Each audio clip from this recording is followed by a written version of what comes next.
Oh, we're back on. Does this thing go to Parma? We have fun around here. So we lost connection, apparently, but that's only because we were bringing so much electoral heat to you, the viewers, in our live updates here on Ohio Has Issues. This is not my co-host. You are not nearly as lovely as my co-host. Not nearly. This is Lee Weingart, just in case you are just joining us. He is joining us and giving us his insight as a Republican consultant on what's going on in the race. And you were just examining some of the most recent numbers. Do we have them that we can show people, or do we read them off our phones? I'm fine with you. Oh, there we go. Does that look about what you saw? That's what I saw. Okay, so what do you see in there in those numbers? Any surprises for you? So still very early. I think a lot of that's going to be your early vote, your absentee voters. I think Matt Dolan needed to be ahead by more than that, or to be ahead even, to have a chance to win tonight. Matt can still win, don't get me wrong. But if Bernie emerges from the early vote ahead, it'll be tough for Matt to catch him, again, because I think Bernie's supporters probably voted more today than they did early. During our accidental break, we were looking at where some of these votes are coming from, county-wise. And it does seem to there is a bit of a pattern that you can notice. Why don't you explain to people what the pattern is looking like? So you're seeing Moreno's support on the sort of east side of Ohio, those eastern counties that border Pennsylvania, and then the western counties that border Indiana. LaRose has got some support in counties that border West Virginia, and then Matt's got everything in the middle. And so, but Matt's got an interesting mix. It's not just your urban counties like Cuyahoga, Franklin, Montgomery. He's picking up Coshocton and places like that. So hard to draw any conclusions based on the early votes. Matt's doing very well. Bernie's doing very well. And Frank is not doing poorly for a guy that didn't spend very much money in this campaign. Right. Now, that's the guy we really haven't talked about much this evening. Everybody's talking about Moreno. We're talking about who is he going to get edged out? Is Dolan going to make a last-minute push? We forgot that this was, until very recently, according to everybody, a three-man race. What happened to Frank LaRose exactly in this race? Why has he drifted so far behind, in your opinion? So he started off as a leader because he had the name ID. He'd run twice statewide as Secretary of State, well known to the party faithful in around Ohio. But he got deluged, overcome by money. So Matt Dolan put $10 million in the race. Bernie put $4 or $5 million in the race, and then they each raised money and had the separate 501c4, C6 PACs behind him. And Frank couldn't keep up. I mean, Frank got some money from Illinois from a guy named Uline, who put money into a PAC for him, but just could not keep up. And if you watched TV the last 2 weeks, all you saw was ads. Sure. It was pro-Bernie, anti-Bernie, pro-Matt, anti-Matt, and there was no pro-Frank or anti-Frank. So it all came down to money. It all came down to money. And so Frank just got drowned out by the money of his two opponents. And do you think that so it had nothing to do with messaging. What you have here is you have one candidate who is obviously endorsed by the governor, who is considered more moderate. You have one candidate who is endorsed by the former president, who's considered less moderate, more MAGA, obviously, because he is MAGA. And then you have Frank LaRose in the middle, who doesn't have either of those things. Did he have a hard time nailing an identity at some point? I think he did. He tried to be in the Trump camp, but then when Trump endorsed Bernie, he realized that wasn't going to be the best way to go, and so he tried to be maybe a little more establishment. What's interesting is the way the endorsements kind of panned out here. So you have Dave Yost and Donald Trump endorsing Bernie Moreno, kind of the outsiders. You have the establishment, as it were, Rob Portman, Mike DeWine endorsing Matt Dolan. So this might be something of a premiere of the 2026 governor's race. You got Dave Yost as maybe the outsider. DeWine stand-in John Husted would be more the establishment. So I think we're kind of seeing a dress rehearsal for 2026 in that governor's race. All right, well, we talk with you a little bit later. I do want to talk to you about what this is going to mean, the results of this for the Ohio Republican Party and what it says about what direction we're heading in and whatever you can glean from that based on these results. If you'll stick with us for a little bit, but we're going to take another break. If we can keep everything working for at least 10 minutes here, we're going to keep it together. And stay tuned. We got some more Ohio Has Issues coming up next. We're going to have some more results from you. Good job.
everybody. Welcome back to Ohio Has Issues. Thank you for hanging out with us while we bumble along today. We're getting through it with you. Thank you for your patience, and we're trying our best to bring you the most up-to-date results, and we have some numbers for you right now. Right now we have Moreno ahead by 8,000 votes with, I believe this is this 37% in, Tyler? Okay, sorry. Oh, yeah, better. It's even more now. Okay, yeah, Bernie good. Moreno has 41% of the vote that's currently been tabulated. Matt Dolan has 37%, and LaRose has 22%. That makes it so much better than me reading it off this paper. Yes. So Bernie Moreno going into the lead there. And as you said, Lee Weingart was saying earlier that the early vote is pretty indicative of the fact it's in favor of him, according to Republican strategist Lee Weingart. He'd know.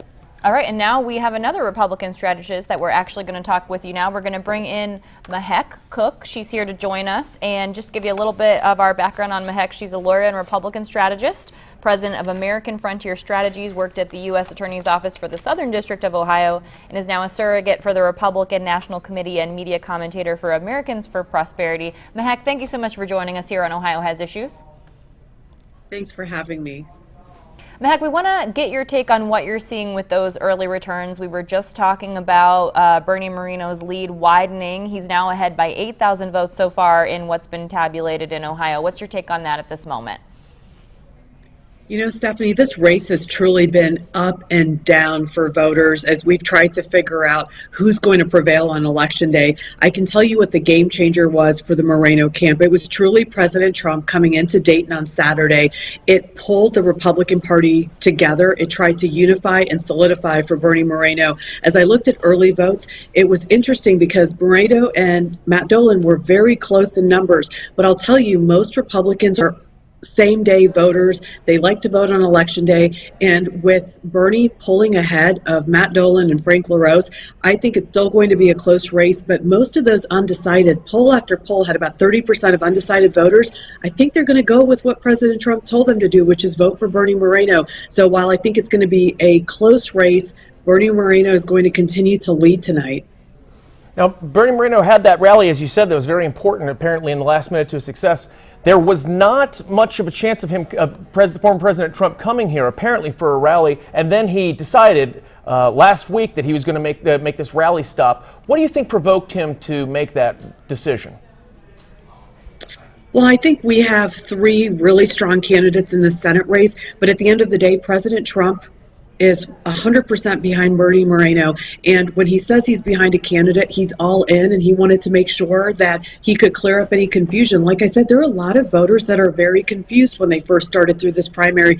Frank LaRose has a very positive and strong name ID. Matt Dolan is known as a budget hawk. He's been around for a very long time, and people like him. And then you have Bernie Moreno, who's been an outsider. He is somebody that has built his career from the ground up. He has lived that American dream, and he raised his hand to run in the toughest race against Sherrod Brown.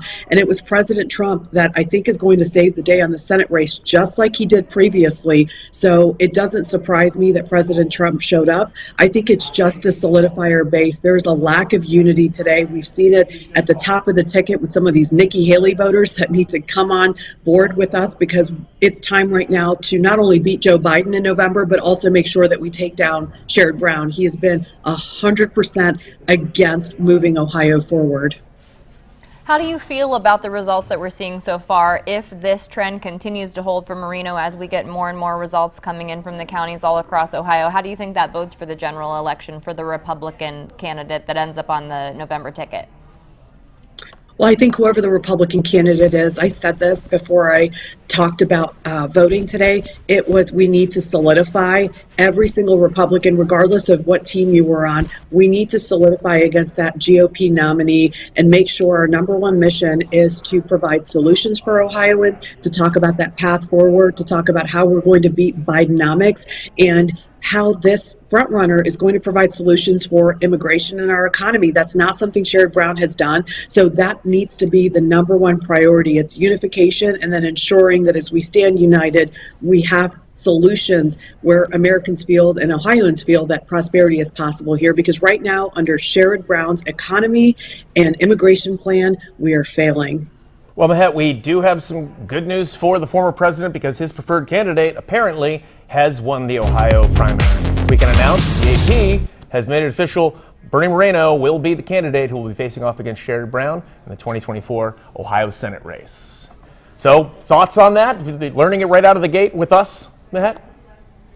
Look, I'm excited. I think that Bernie Moreno is a solid America First candidate, and that truly means that he believes that prosperity is possible. He has hit the ground running with momentum and provides solutions for every single Ohioan. He has a path forward. He knows that he needs to ensure that we have a victory in November.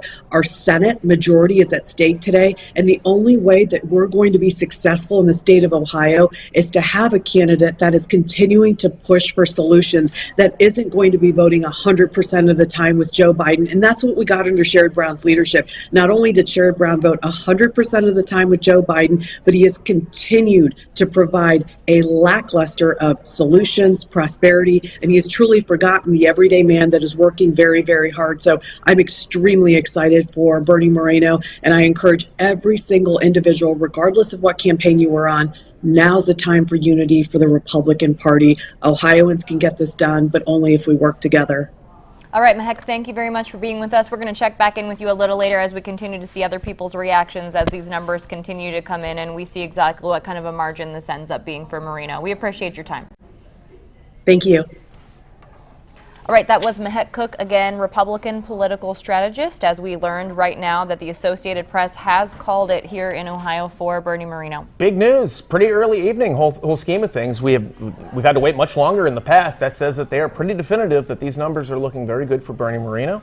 To be that sure of it with this percentage of the vote in, obviously he has, oh, there you go, 42% of the, he's got 42% of the vote right now, Matt Dolan 36, and Frank LaRose coming in at 22% right now. And in just a moment, as soon as we get this teed up, we're going to be getting reaction from a Democrat. We have another political strategist joining us on the line here just momentarily. His name is Jeff Rusnak. We'll give you a little bit of background about Jeff before we bring him in here. He played a role in supporting the abortion rights constitutional amendment here on the ballot that Ohioans voted for in November. Also a strategist in campaigns for Senator Sherrod Brown, Congressmember Marcy Kaptur, and Ohio Supreme Court Justice Michael Donnelly. And before we do that, actually, we're going to go live and give you a look into what's happening in the Moreno headquarters. So let's take a look at that. We see there are flags flying, a checkered flag there. People very excited, obviously, in the Moreno headquarters where they are celebrating the Associated Press call. Quite the party. Look at that. Oh, he's going to speak there soon, I assume. Do we have any audio on that? No? That's okay. We will when that moment comes. Got it. We'll take to him, obviously, and also if we get concessions from the other candidates, then we'll take to that as well. So stick with us. That's decided, but we still have a lot more things to decide and update you about, including some of the issues that statewide and otherwise that are on the ballot right now. And we will also have other guests, but right now we have our Democratic strategist with us. Yes, we have Jeff Rusnak waiting for us on the line. So as soon as we're ready to bring him in, we'll get his take on this. And as I mentioned, he was a strategist in the campaign for Senator Sherrod Brown, so it'll be particularly interesting in a previous campaign for him to get his take on how the current senator may react to this move and going up against this Republican candidate in November. And it does seem as though, are we going right now? Are we cutting right now? Let's do it. We'll talk to him. Let's do it. That'd be great. I have questions, Jeff. I'm ready. Jeff, welcome, sir. Thank you for joining us. We appreciate your insight. Thank you. It does seem as though that the former president got his candidate, but it also seems as though maybe the Democrats got the candidate that they wanted. Just as a reminder, a super PAC connected with the Democrats was trying to push for Moreno here towards the finish line because they apparently saw him as a favorable candidate for Sherrod Brown to Matt Dolan. So are both parties happy right now with who they got? Well, Bernie Moreno is a flawed candidate. He's got major problems, major issues, and all kinds of things that are going to impact him and affect him. And he's backed himself into a corner by being such an extremist. And I think he's going to have a hard time coming out of that corner and appealing to independent voters in the general election. So you've got, here's a guy who's coming out in support of a national abortion ban when Ohio voters just came out 57% in support of it. He opposed the bipartisan border security bill, And he basically stole from his workers and his employees, and that's not the kind of person that Ohioans want. The other thing about Bernie Moreno is there's nothing authentic about this guy. You couldn't have anybody who is slicker and running. And if there's one thing anybody knows about Sherrod is he's about authentic as they come, and he's true to his word. He fights for everybody, fights for working people. He values the importance of hard work, and he's a tireless campaigner, and he's not going to concede anything. When we were watching the debates, current state senator Matt Dolan made a lot of comments about how he felt he was the strongest candidate to run against Sherrod Brown because he thought Moreno and LaRose would have issues when going up against Sherrod Brown, trying to explain some of the ways in which their viewpoints have changed over time. Do you see Sherrod Brown capitalizing on that with Moreno? I think Moreno's going to have a hard time appealing to independent voters. And I think they're, trying to shift back to the center after the campaign that he just waged. And being so aligned with the president isn't going to help him in the general election here. And so I think that with President Trump, that is. I think what you saw, if anything, by the rally they held this weekend, it stopped the bleeding because it was very clear from any poll that was out there that his numbers were sinking, and so they stopped that bleeding from occurring. But let's remember, over 60% of the voters opposed Bernie Moreno. So to say that he had a very solid majority, I think is one of the claims that was made, and that the Republicans united behind somebody couldn't be further from the truth. And even looking at some of the exit polls where you're seeing 20-some% of Republicans have had enough and are fed up, that's only going to help Sherrod Brown in the general election.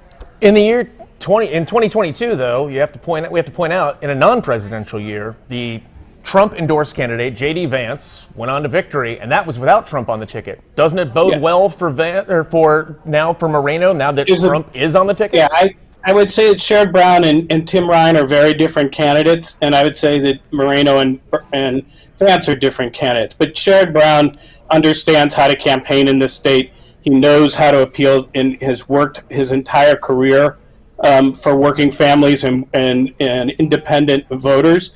And he's going to have tremendous success as a result of that. All right, Jeff, thank you very much for your insight and for reacting with us immediately after we learned the Associated Press had called it. We were all here. Thank you for being with us. Yeah, you got it. We'll check back in with you in a little bit. Thanks, Jeff. Take care. See ya. All right, we are going to get reaction now here in just a moment from a leader here in Cuyahoga County. She is the leader of the Republican Party, Lisa Stacan, and a little bit about Lisa as we get ready to bring her in. She's been on the Cuyahoga County Board of Elections since March of 2021. She's an attorney as well. She's worked with the assistant prosecutor for Cuyahoga County Prosecutor's Office and also judicial staff attorney for the Cuyahoga County Court of Common Pleas. So that's who will be joining us just in a matter of moments to get her reaction on how the Cuyahoga County Party leadership is feeling here when we've learned now that the Associated Press has in fact called the primary for Bernie Moreno. Too many things to unravel, but we can actually start doing some math now that we at least know who our candidates are. And we have to decide. I mean, people are, as I said, the Democrats apparently, at least a contingent of them, wanted this candidate to face off against Sherrod Brown. They didn't want to face Matt Dolan, apparently. And so they got who they wanted. Now, the reason is he's a little bit more undefined. He doesn't have the record. He doesn't have a record to look back on. And they like that. They like that he is aligned more with Trump because they feel like they can use that as obviously as leverage when trying to court those votes that aren't necessarily aligned with the MAGA contingent.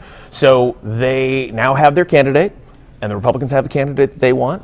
And now we're going to see where Ohio stands on it. I will have to say it is interesting how quickly this was called by the Associated Press. I thought, certainly we were seeing the polling all over the place. We saw kind of a jump back and forth between Moreno and Dolan in terms of who was leading in multiple polls at different times from different locations. But Associated Press seems to think definitively, based on the numbers we've seen so far, that it's going to be Moreno. And if anybody tells you that they knew how this was going to go and that it was going to happen this quickly, then they're lying, because we've been talking to the smartest Christmas, in the know people in Ohio politics for the last several months.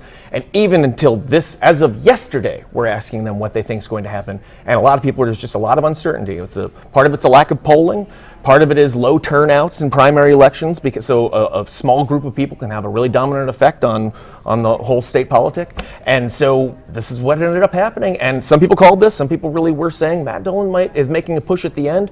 And obviously that was a popular thought, because we got a visit from the former president as a cautionary move, I believe, to make sure that his candidate got across the finish line, and he did. And from what we understand, that seems to have been at the urging of Senator J.D. Vance, who also joined Moreno on the campaign trail after that rally on Saturday, was here in Ohio with him Sunday, Monday, today, making that presence known, showing that support for Moreno, very much unified as the Trump candidate in this particular instance. Also showed up at the rally, I believe. It was a star-studded affair at the rally. I know Carrie Lake was there and some other people who were up at the Trump rally. It was a real who's who of the MAGA world, and they showed up and supported, and apparently, I don't know if it helped or not, but it obviously didn't hurt. Yeah, let's see if where we're standing on that. Lisa Stickan, she's the head of the Republican Party here in Cuyahoga County. We're waiting for her to join us, and she can tell us what her reaction is to this news. Probably more valid than our reaction, in fairness. But I would be curious to see if they're excited about this. Absolutely more valid. Very interested to see what they think and what kind of a strategy we may see here in Ohio. So let's bring her in right now. Lisa, thank you so much for joining us here on Ohio Has Issues.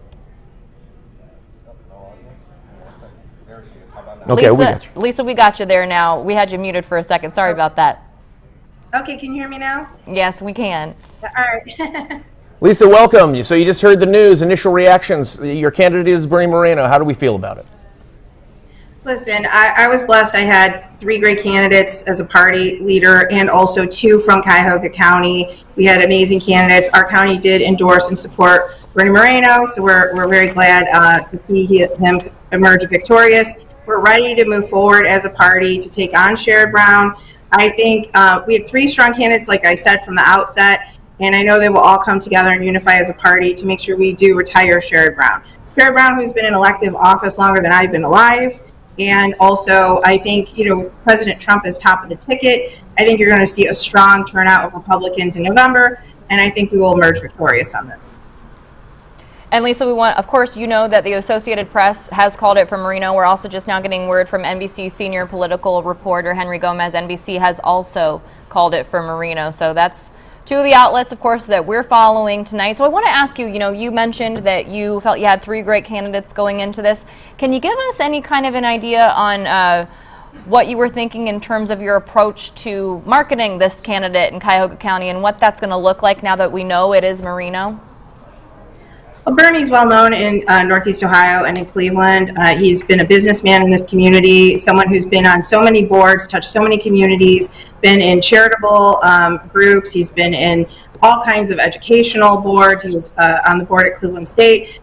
He's just someone who's touched so many lives in Northeast Ohio. So I think he's going to take those connections and the network that he has and move forward in terms of his campaign, just getting the message out. As a county party, we're all very familiar with Bernie. He's just been such an active part of our party here these many years. And we did slate cards. We had our local clubs out there at the polls with slate cards. And so I think we will continue our grassroots effort. The Ohio Republican Party and our local county parties really are unparalleled in Ohio, just in getting the vote out and in getting the word out, and then just really, quite frankly, mobilizing. And I think you'll see that again this year. Lisa, you talked about your party unifying now behind your candidate. Will there be any challenge to doing that? Things did get a little bit sticky and a little bit, a little dirty, not dirty, but a little nasty, a little gritty at the end there. And so there's some things said, as there are in all campaigns. Do you think there's going to be any negativity that'll be held on to through that, or do you think you'll have an easy time unifying everybody? Listen, I think having a primary is about having these kind of, very heated primaries, races, campaigns, if you will, to really get issues out. And these are people that really put it all out on the table. But they all understand ultimately who we all as a group are trying to defeat is Sherrod Brown in November. So I anticipate everyone will come home, everyone will come together. We always do that as a party, and we've been doing a good job of doing that in Ohio, and I look to see that this November as well. All right, Lisa, any final thoughts for us right now at this particular moment? As we've just now learned, Bernie Moreno has been called by the Associated Press and NBC to be the candidate to run against Sherrod Brown in November. I think the Democrats are feeling a little overconfident that they think, oh, we're going to run this incumbent Sherrod Brown and run the tables. But Sherrod hasn't been on the ticket at the same time as President Trump, and Ohio will turn out as we did in 2020 and as we did in 2016. So get ready. You're going to see a very competitive campaign from Ohio Republicans, and we have a candidate to unify behind. So thank you, guys. Thank you. Appreciate it. Lisa, thank you very much for joining us here on Ohio Has Issues.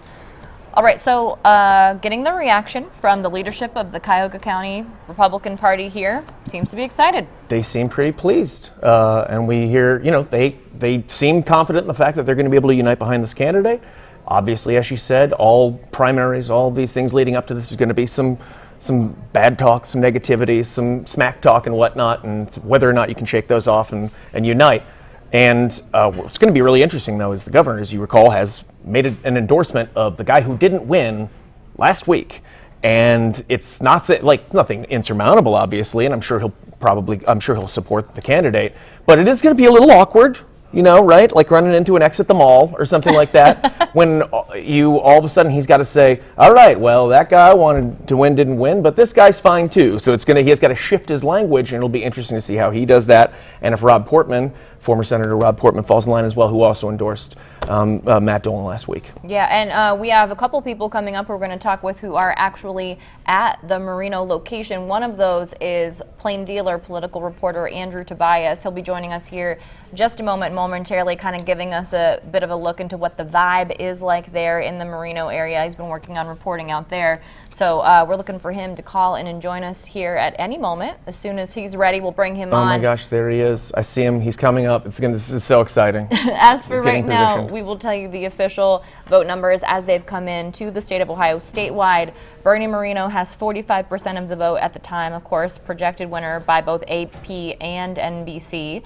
Matt Dolan has 35% of the vote, and Secretary of State Frank LaRose 20% of the vote, bringing up the rear there. That's all right. Well, it'll be interesting to see also. We'll talk a little bit about Frank LaRose and with some of these Republican consultants and find out what they think the future holds for the secretary. All right, well, we got him now. Andrew Tobias on a really shaky phone in a hallway. We appreciate your time. You are at the Moreno event right now. Has he spoken yet, sir? He's not. I've talked to his campaign a little bit, and they're apparently waiting to hear from Matt Dolan, who, as far as I know, has yet to concede. So, but the Associated Press called the race. That's who we follow. There are other outlets who called it as well. So we're just sitting here and waiting for something to happen, honestly. I should remind everybody, this is Andrew Tobias. He's a political reporter for Cleveland.com, Plain Dealer, and he's our guru on the ground. Have you seen any interesting interactions? Is it a who's who at the Moreno party? I do recognize some people here. A lot of them are his campaign staff. There's some people from, Cleveland Republican circles. There's some people from State House too. So I've noticed some family and stuff like that. So it's not. It's relatively speaking, I recognize them. I'm not sure that normal people would or anything like that, but it's a pretty full crowd. It filled up quickly when the polls closed, and obviously people are excited now. How quickly did it take that news to come in when the call came from the Associated Press and then NBC when you were there at that watch event with Bernie Moreno's crew? There's a little bit of delay. I actually heard people talking about it immediately when it happened. So I don't know, 5 minutes or something like that. There's a TV here where it eventually came up, but yeah, the word got out pretty quickly, though. All right. Now, you didn't expect it to be called this early. You were one of the people that I was begging for information, and you weren't certain either. As with no judgment, it's more important and wise to say I'm uncertain when I am. Isn't that true? Absolutely. You got to know what you don't know. Does this surprise you, and does it surprise you how early it came in? Because you follow this closer than anybody, Andrew. Yeah, when I was kind of polling my sources kind of heading into this, and it's kind of, what are you hearing? It's the same conversations every year. You could almost just just change the year, the words are the same. But the expectation was that Moreno would probably win, that it would probably be pretty close. At the last time I looked, it was around 6 or 7 points with his lead. But what we saw with the early vote especially was that we expect that to be around a quarter of the vote that came in, and Dolan's lead is basically a 50-50 split in the early vote. So I think pretty early on people saw that Dolan's his theory of his candidacy involved doing really well in the early vote, and people thought that Moreno would do better on election day. And so Dolan's lead wasn't maybe a couple hundred votes. So it just wasn't enough to overcome. And as we've seen, the election day votes come in, Moreno's lead has only grown. So we'll sort of see the counties aren't reporting all at the same time, and it's still early on. It's a work in progress, but that's I think why things got called so quickly. How are you feeling about the voter turnout? Are you taking a look at any of those numbers when we're factoring in what we're seeing here with Moreno in terms of how this compares to maybe previous Senate races that you've covered? I know you've covered a couple of them. Yeah, it was a low turnout. We still don't know the full numbers yet. The Republican Party expects maybe like 930,000 people are going to vote in their primary, which is really not very much. Kind of what you have to consider, obviously, is the presidential race has been decided. These Senate races, I remember in 2022, was another low turnout election. It's really weird because the candidates and campaigns will spend millions and millions of dollars on these ads. There's just all these people that have all this stuff riding on it. It doesn't necessarily sink into normal voters because it really is presidential races that kind of really drive turnout for these sorts of things. So that was a factor in, who does that help? I mean, people had theories about who, but ultimately, obviously Moreno won the election, and it kind of it's just as simple as he got the Trump endorsement. He was very low in the polls before that happened. He got endorsed, he jumped, and then he's won. So it's almost like a simple story to tell. All right, Andrew. That's Andrew on the ground. Thank you so much. Plain Deal reporter Andrew Tobias. Thanks. We know you're busy, man. Get back in there, shake some hands, have a couple of cocktails, and start some trouble for us, would you? I will try. Thanks a lot. Appreciate it. Thank you, Andrew. Thank you very much, Andrew. I have faith in him. I do. I think if anybody can respectfully be raucous, it's Andrew Tobias. Yes. So that's good. I mean, it's also. Does it surprise you that he hasn't actually spoken yet? That Moreno hasn't actually gone and accepted it? He's waiting on the Dolan. He's waiting for Dolan to concede, apparently. Yeah, I think that's pretty standard protocol. That seems like that makes a lot of sense to me. You never know what to expect. I'm also never surprised when I'm surprised, but I do think it makes a lot of sense that he's waiting to hear from Dolan before that happens. I wonder when that move will come from the Dolan campaign. I wonder if we'll be kind of taking a look at that. If we can see the numbers for the vote, I'd like to take a look at those again. If we can take a look at the numbers that are coming in so far across the state of Ohio. If you're the Dolan campaign, you've got to be thinking to yourself, if they're not conceding yet, they have to see, apparently, some feasible way to overcome that deficit, which is, as you can see, quite significant at this point. Or, I don't know, maybe it's just protocol, but for whatever reason, he has not conceded yet, and Bernie Moreno, who apparently will be our Senate candidate-elect for the Republicans, has not yet made his speech and declared victory. So we are waiting for that. Of course, when that does happen, we will take you there. We have a statement coming in from the Ohio Democratic Party. We'll have that momentarily. But in the meantime, while we're waiting on that to come in, we do have the managing editor of the Buckeye Flame. His name is Dr. Ken Schneck. He'll be joining us here momentarily. And I believe he's ready for us. So we'd love to bring him in and kind of get his take on what's happening. Ken, nice to see you. Welcome to Ohio. Hi, Dr. Schneck. Hi to both of you. Thanks for having me. Good to see you. So, early response to, we know who our candidate is for the Republicans. How are we feeling? Well, speaking from the LGBTQ publication, it's a fascinating choice, Ohio. Bernie Moreno's company supported the Fairness Act. They were one of the signatories on the Ohio Fairness Act, which would give legal protections to the LGBTQ community here in Ohio where we don't have them in the areas of employment, public accommodations, and housing. But he, the candidate, stands staunchly against granting those protections for LGBTQ plus Ohioans. So quite a contradiction in terms there for Bernie Moreno. Do you think, though, what do you think the real Bernie Moreno is? You said there is a conflict in as far as how he's expressed his feelings about LGBTQ in the past, but what do you think the real Bernie Moreno is, and have we seen him yet? I don't know that we have. I think he's still figuring out who he is as a candidate. He, compared to these other career politicians, he's a little bit more of a newbie. It's certainly, there's a sense in some fields that he is who Trump tells him to be. So I think he's still figuring that out. What we're seeing is that Bernie Moreno, the businessman, is different than Bernie Moreno, the candidate. And so that's what we're just going to keep paying attention to as we pour through his company's past decisions. Now you had your choice of three Republican. You didn't have your choice, but I'm saying Ohio had their choice of three Republican candidates here. As the editor of your publication, which of those Republican candidates were you hoping for the least to end up on the ballot? I think Frank LaRose has gone out of his way. He's really put in the extra elbow grease to make sure that LGBTQ plus Ohioans are nowhere near equal protections that the rest of Ohioans enjoy. And I think that just wasn't enough for him. So he's really proactively, it's quite impressive the effort that he has put into coming up with defending stances that just further marginalize LGBTQ plus Ohioans, and in particular, trans youth here in Ohio.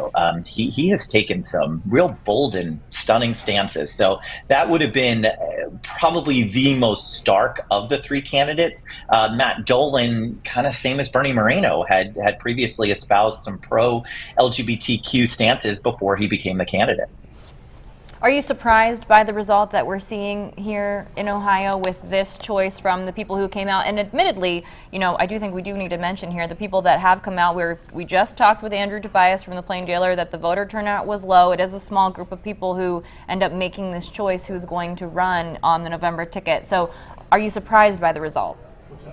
I'm not surprised by the result. The sub-election that's happening right now is Republicans versus Republicans. And what we're seeing statewide is a shift towards, as we have this Republican infighting in the Columbus State House, we are seeing this stark divide between somewhat more moderate Republicans and then more MAGA Republicans who are pushing forth anti-LGBTQ legislation as if, well, quite frankly, as if it's their job, because they see it as their job. So that this race ended up for Bernie Moreno isn't totally surprising. In some ways, it would have been more surprising had it been Matt Dolan. Frank LaRose just never had the traction, it seemed, at any point during this race. What do you think it means for LGBTQ Ohioans? What does this race mean in November? How will their lives be different, in your opinion, one way or the other, depending on who ends up winning?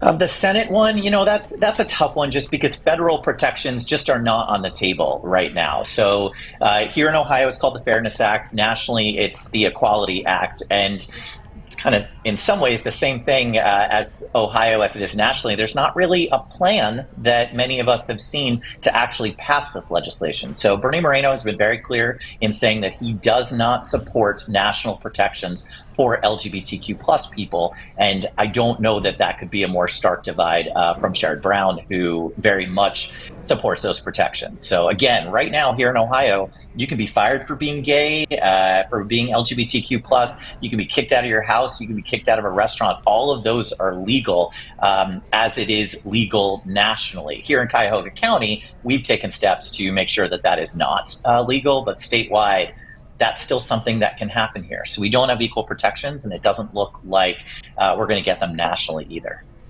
As we're all kind of trying to furiously keep up with what we need to pay attention to in this primary election, in this upcoming November general election, I want to ask you, what other things have been kind of on your radar that you've been covering leading up to this moment, and then again looking into what's to come here in Ohio? Yeah, so with the infighting that has happened within the Republican Party here in Ohio, they are behind on legislation. So there still are a number of anti-LGBTQ bills that are on the table in the Columbus State House.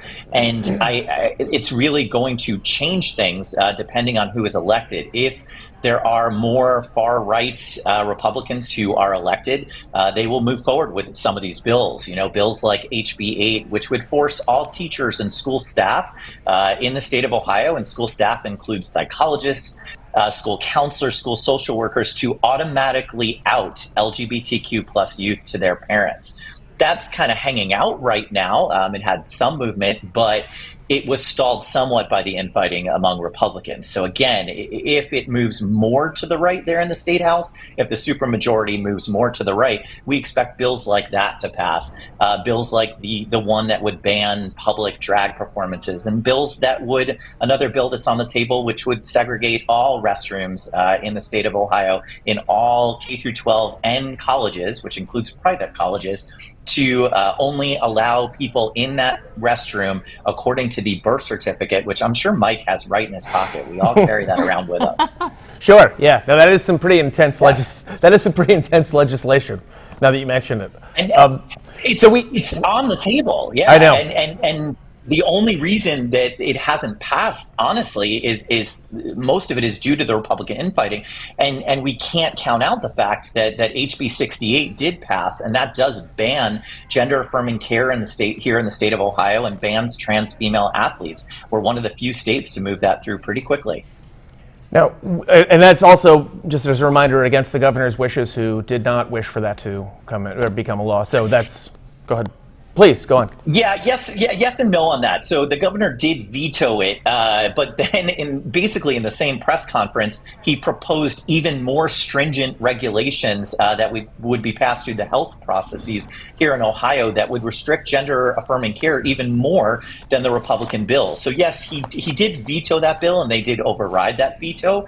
But in the same breath, he proposed some regulations that would certainly limit gender-affirming care at one point, until it was rolled back a little bit, not just for minors, but also for adults, trans adults here in Ohio. And again, it's all based on these fear tactics that there are 16-year-old youth who are getting sex change surgeries here in the state of Ohio, which is absolutely not happening. Those gender reassignment surgeries are not happening. And as well, there are no boys who are waking up one morning who were crappy at tennis, who then decided, I am now on the women's tennis team and are winning state championships. That is literally not a thing. I feel like we'd have heard about that. I think that would have been major news. Someone. Yeah. So what does Sherrod Brown have to do to get the enthusiasm up in the LGBTQ plus community? And because it's all about turnout. So what do you need to hear from him to try and amp up your voters going into the election? Yeah, it's a really rough question right now, because we hear, in the work that we do, we're Ohio's only LGBTQ plus newsroom, so we hear from a lot of LGBTQ plus Ohioans, and we hear their frustration, and we hear it loudly. So I think he's going to have to make some connections there to get people amped up. All right, Dr. Schneck, thank you very much for joining us. We appreciate it here on Ohio Has Issues. Thank you Thanks, both. Ken. Appreciate it. Oh, there he is. And we'll take you now to Bernie Moreno, who is speaking at his headquarters. Incredible night. I also want to thank my daughters. Where are they? Come on up here, Emily. And where's Kate? Come on, Kate. Come on up. And Adam, I'm bringing the girls up first. All right. And then Kevin, come on up. Everybody. You got it. All right. We had a conversation about a year or so ago, and I said, we're going to run for the United States Senate. It was a hell yes. Are you nuts? What does the Senate do? And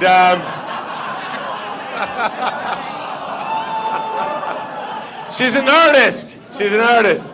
And then Kevin's like, why would you do that? That sounds stupid. But here we are. This is, for me, a family venture.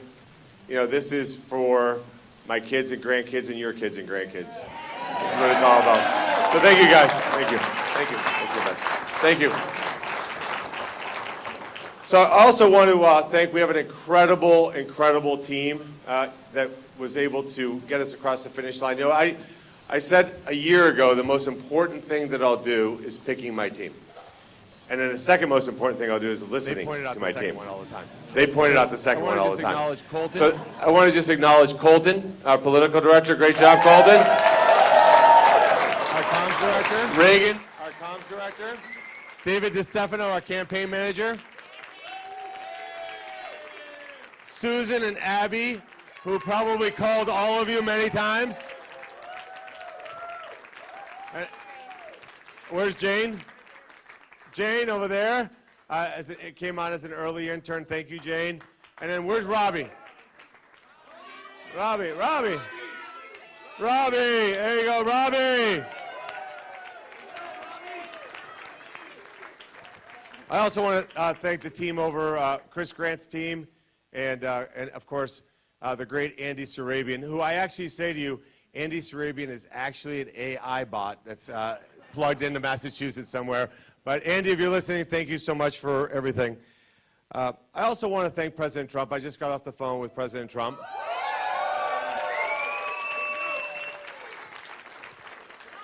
And, the reality is we have an opportunity now. We have an opportunity now to retire the old commie and send them to retirement home and then save this country. Because that's what we're going to do. And I want to thank President Trump for all he did for me, for this campaign, for his unwavering support, for his love of this country. Because I don't think I've ever seen somebody who loves this country the way he does. So thank you to President Trump. I also want to thank our unbelievable senator. J.D. Vance is an incredible senator, but you should know he's an even better person, and he's an amazing, amazing human being. So J.D., thank you. You know, he put his heart and soul into campaigning with me. So J.D., if you're watching, thank you so, so much, and thank your wife and kids. I also want to thank a lot of the leaders in Ohio, political leaders in Ohio. Jim Jordan, who I spoke to also recently, just a great, great man, great fighter, was with me from the beginning. Warren Davidson, of course, Max Miller, and our Attorney General. Thank you so much for your early support as well. Could not have done this without your support. Really, really appreciate it. I also want to congratulate my opponents in this race.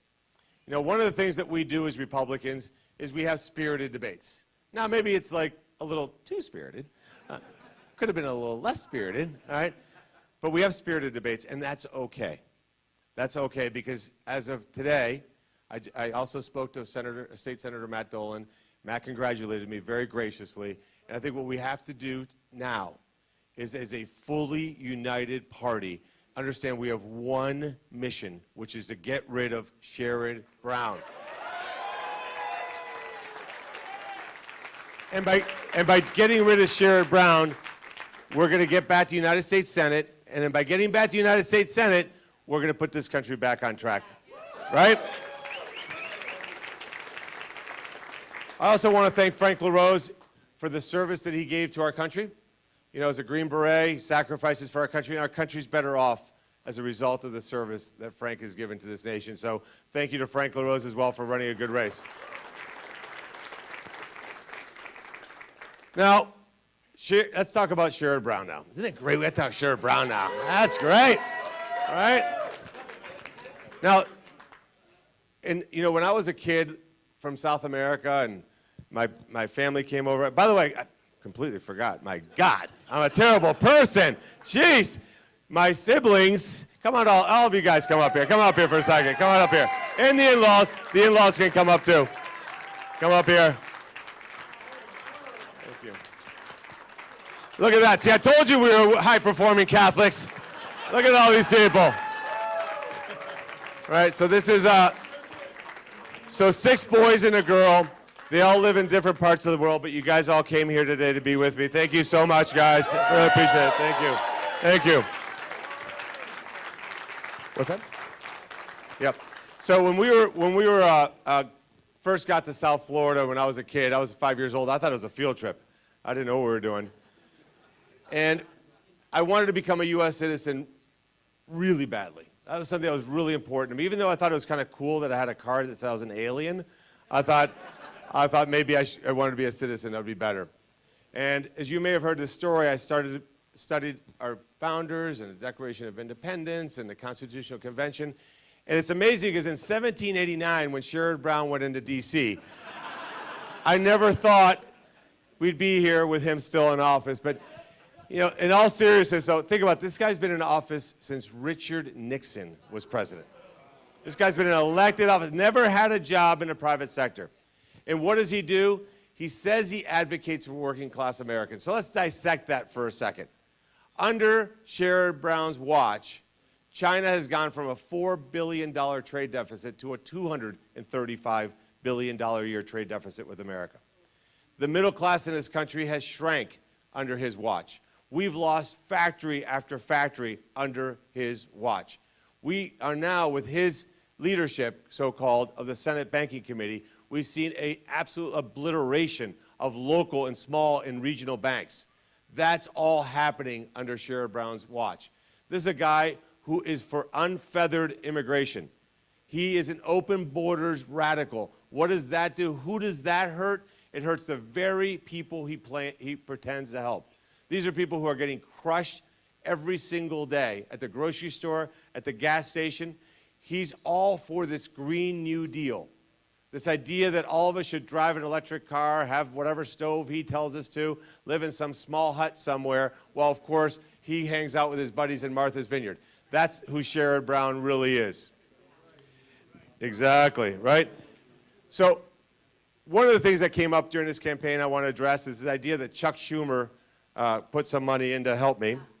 And if helping me means running really mean and horrible ads about me, but one of the things that people say, well, yeah, but he said that you were tied to Trump.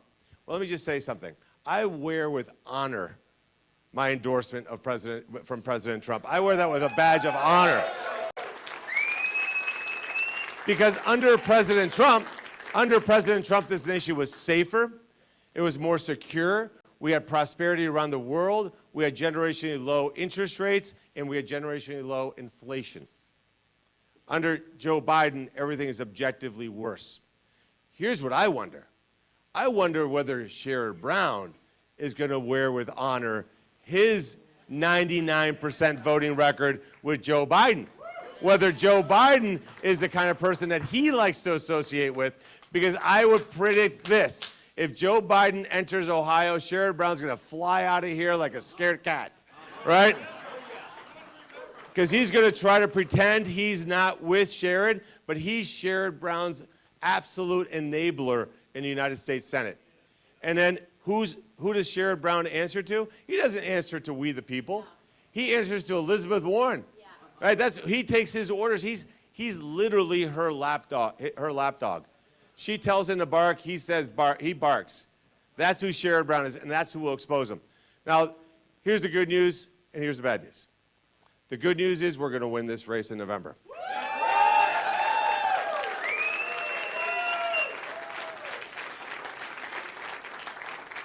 Here's the bad news. The bad news is Sherrod Brown will have all kinds of resources from every corner of America except for Ohio. Because his support in Ohio will be minuscule, but he'll have big tech, he'll have Hollywood, he'll have Wall Street, he'll have special interest groups, union bosses, not the union members. The union members are going to vote for me because they know I'm going to be the one that looks out for them and make sure that we have jobs here in Ohio, but the union bosses will be behind him. And of course, the entirety of the media will be behind him. Right? In fact, I think maybe we should send a couple boxes of tissues to the Cleveland Plain Dealer tonight. What do you think? What do you think? Right? But they're going to twist everything I say. You know, if I said tonight our victory was a bloodbath, oh my gosh, what they would say. But you would never say something like that because there would be a scenario in which they would twist something like that. I know you guys can't imagine that. It's true. All right. So what I'm hoping we get, and I hope we get, is at least fair treatment, although maybe that's a little too much to ask for. But look, here's a message. Here's a message I want to leave all of you with. It's March of 2024. Things seem dire in our country today. They're probably going to get a little worse over the next 7 months because you have an administration that is completely controlled by the radicals in their party. There was a time I remember when there were rational Democrats, people who you could work with. Those people may still exist, but they're controlled by the absolute extremists in their party. So for the next 7 months, you're going to see Joe Biden try to recapture that extreme position in order to keep his base. So who knows what they'll do, but it's going to be a tough next 7 months. But here's what I'm going to tell you. I believe this as much as I say I'm standing in front of you right now. We're going to win this race in November. We're going to retake the United States Senate. We're going to have President Trump in the White House. We're going to get the America First agenda done. What does that mean? Let me give you 5 things we're going to do. Number 1, we're going to have a safe and secure border where people only come into this country legally. We're never going to ask another country for energy because we're going to be an energy-dominant nation. We're going to do massive reform of our 3-letter agencies to make certain that they understand spying on Americans is unacceptable. We're going to restore General, we're going to restore law and order in this country, aren't we? Absolutely, right? And then for you parents out there that are sending your kids to school and you're sick and tired of these schools indoctrinating your kids, by the end of next year, the Department of Education is gone. And by July 4th of 2026, we're going to celebrate the 250th anniversary of the greatest nation on the face of the earth. And when we have that celebration, we're going to talk about how freedom and liberty's back, government's off our back, and I'm going to end where I started. What is this party all about? People say, I've lived the American dream. Started a tiny little car dealership with nothing. Say, that's not really, in my mind, what I view as the American dream. Where's my father-in-law? I'm going to pick on him again today. Where is he? Dennis, where are you? You're tall. There's my father-in-law right over there, Bridget's dad. All right? Dennis went to high school in Hobart, Indiana. He was born in Gary, Indiana. Graduated from high school, reported to work at U.S. Steel. By the way, did you notice the name of the company? U.S. Steel, because it's going to stay U.S. owned. All right? Goes to work there, was able to buy a home, buy a car, raise 3 kids, send them to good schools and safe communities, and he's able now to retire debt-free. That's the American dream. That's what's under assault, and that's what we're going to get back. And by July 4th of 2026, that's going to be the norm, because what we're fighting for is the future of this nation. Thank you for being here. Thank you for being such incredible supporters of my campaign. Thank you to Ohio Valley voters, too, by the way, for your early endorsement. John and Diana Stover. Are you guys ready to beat Sherrod Brown? Let's go! All right, that was Bernie Moreno, who is the presumptive Republican candidate to run against Sherrod Brown in the November general election. That was his victory speech, coming to you live. Really needed a music hit right there. He'll learn. Got to have a music hit when you make a big pronouncement like that. But very invigorating speech. He was very passionate, obviously. We've now heard from him. That is the Senate candidate for Republicans. This is from the Ohio Democratic Party. They've released their statement in response to the results tonight. Ohio Democratic Party spokesperson Katie Smith issued the following statement on Bernie Moreno. Bernie Moreno has made clear throughout his career and his campaign that he only looks out for himself, not the people of Ohio, whether by refusing to pay his employees the overtime they'd earned and deliberately shredding evidence to cover it up, promising to put in place a national abortion ban that would overturn the will of Ohioans, or coming out against the bill to crack down on fentanyl coming from China and Mexico. Moreno has already shown he will not fight for Ohioans. Now, we have not independently fact-checked or verified any of those things, nor did we independently fact-check or verify, obviously, anything that Mr. Moreno said in his speech there, particularly some of the colorful things that he had to say about Senator Brown.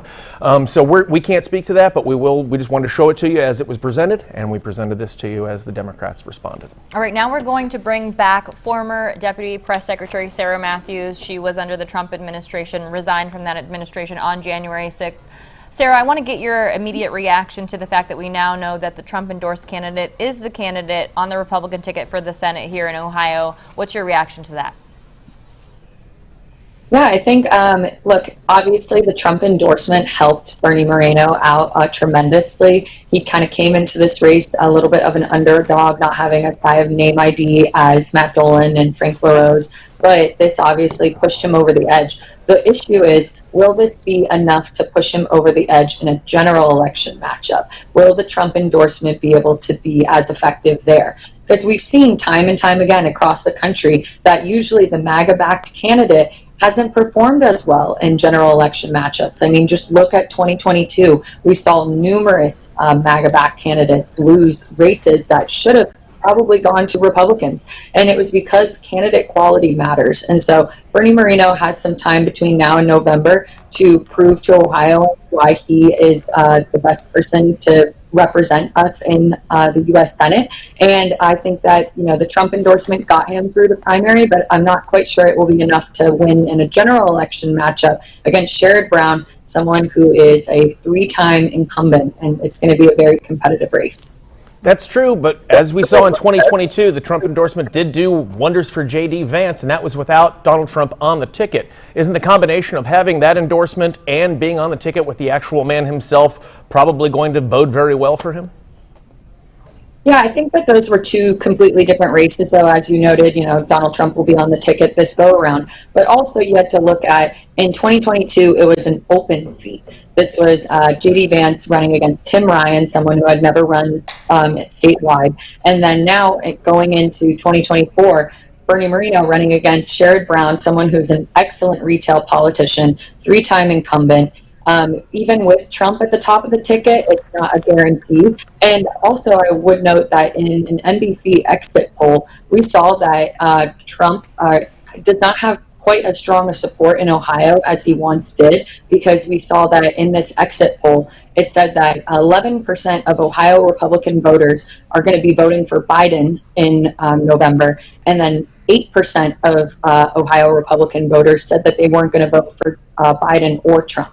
And so I think that even with Trump at the top of the ticket, it might not be enough to pull him ahead. Obviously, though, Ohio has been trending more red in the last few years. And so I think that Democrats are worried about Sherrod Brown's prospects, but it will be a very competitive race nonetheless.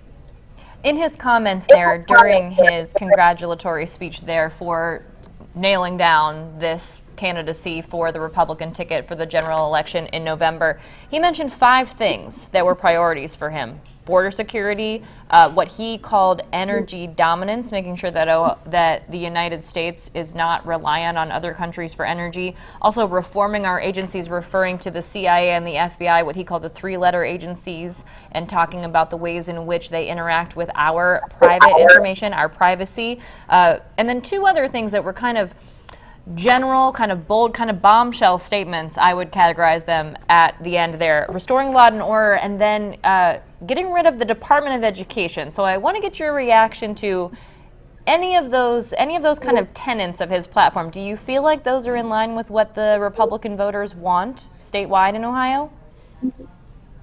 Yeah, I certainly think that a lot of those things that he outlined are red meat for Republicans, things that they would agree with, especially when it comes to border security, obviously one of the top issues for voters heading into 2024. I think, parent choice also has been something that's big. Not sure I necessarily agree with, completely eliminating the Department of Education, but I think that would be a smart platform for him to focus on in terms of parent choice in schools and everything.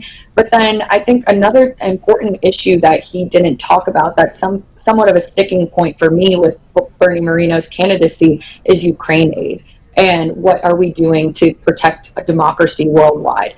And that has been one of the reasons why I did not support him in the primary, is because he's anti-Ukraine aid. And I think that Ohioans, especially given that there's a large Ukrainian population, are going to want him to be a little bit more supportive of that. And so it will be interesting to see how that plays out and if it's something that will come up during the campaign trail. But I do think that most of the things that he highlighted in that speech are in line with Republicans and what they want to see from a candidate. Maybe except for the law and order part might not square well with him being the Trump-backed candidate, given that Trump is now 91 time indicted, potentially could be convicted by the time November rolls around. And so I think that that's something that he'll have to answer for on the trail as well. Those don't seem to count, though, for some reason, as you know, so we don't worry about that. You did bring up the Ukraine situation, which is one of the only places that they really diverged in the primary, these Republican candidates. Matt Dolan was supporting Ukraine aid,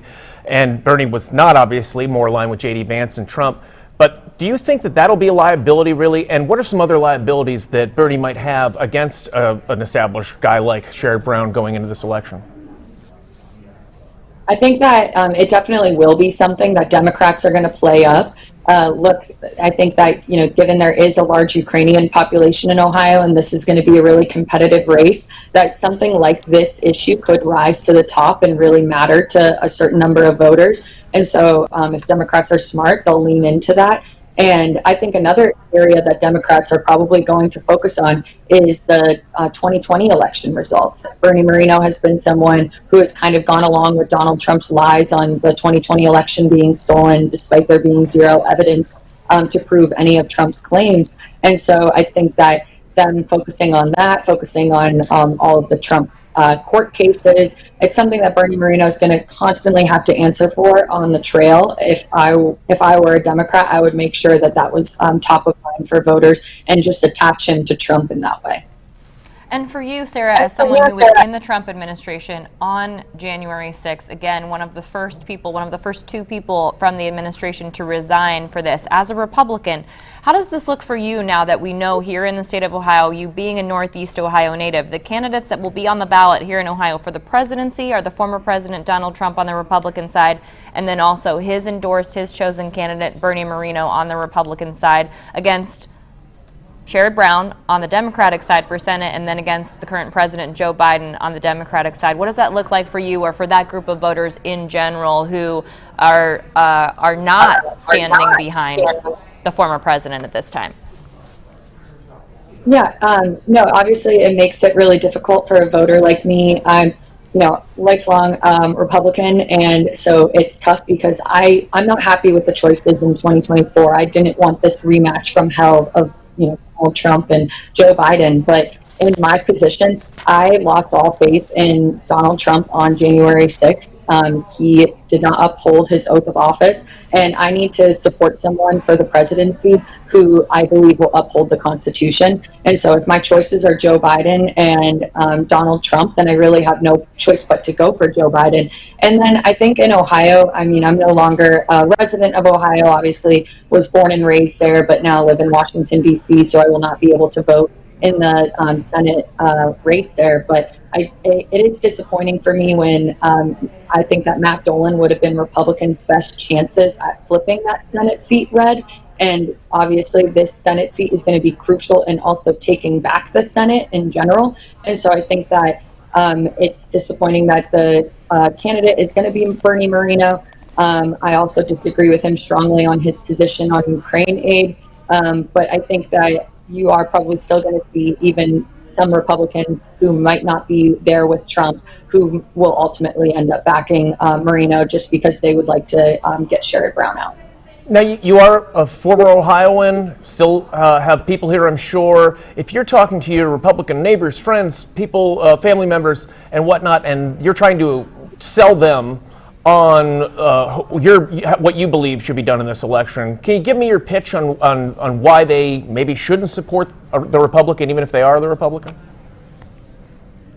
Yeah, I think that, as I said, I'm a lifelong Republican, and so, I've never voted for a Democrat a day in my life, but going into 2024, I just cannot stomach the idea of voting for Donald Trump again, given everything that's happened since the 2020 election and January 6th. I think that he's shown zero remorse to this day for what transpired on January 6th, and he continues to double down on his election lies. So even if I supported the policies of the Trump administration, I no longer support the man. I think that he has proven that he's unfit to serve in office and that we would be better served having anyone else in that position. And so I will be casting my vote for Joe Biden. Even if I don't agree with the policies, I am going to, put partisanship aside and choose democracy. And so I would encourage others to do the same. And it's not really a vote necessarily for Joe Biden, but it's my way of voting against Trump, which I think is the most important thing to do in order to keep him out of the Oval Office, because he's no longer the same candidate that he was in 2016. He ran on this uplifting message of make America great again then. But now we look at what the campaign message is in 2024, and it's all about retribution. And I just cannot, get behind that. And I don't think a lot of other voters would disagree with my feelings on that. And I think as evidenced by that exit poll that I pointed out, there is a growing faction of Ohio Republicans who feel similarly. Sarah, thank you very much for your unique perspective, again, as someone who was there inside the administration on that day. We really appreciate your time. Thanks for being with us here on Ohio Has Issues. Thank you so much. All right, now we are learning that Secretary of State Frank LaRose is speaking. He has come out to give his concession speech, and we're going to take you there live now. Casual. Preserve and protect and defend the Constitution against all enemies, foreign and domestic. That's work that I continue to do today, both as a soldier and as a public servant. But there's an unwritten part of that. It's that you love this country so much that you're willing to give your life for it. I've said over and over again, there are very few things in this life that are so precious, so dear, that you would risk your life for them. Your faith and your family and this country, it's about the totality of the list. I believed it at 18 years old when I enlisted in the Army, and I believe it today. America's worth fighting for. It's worth sacrificing for, and that fight will continue. God bless my fellow Ohioans. Thank you so much.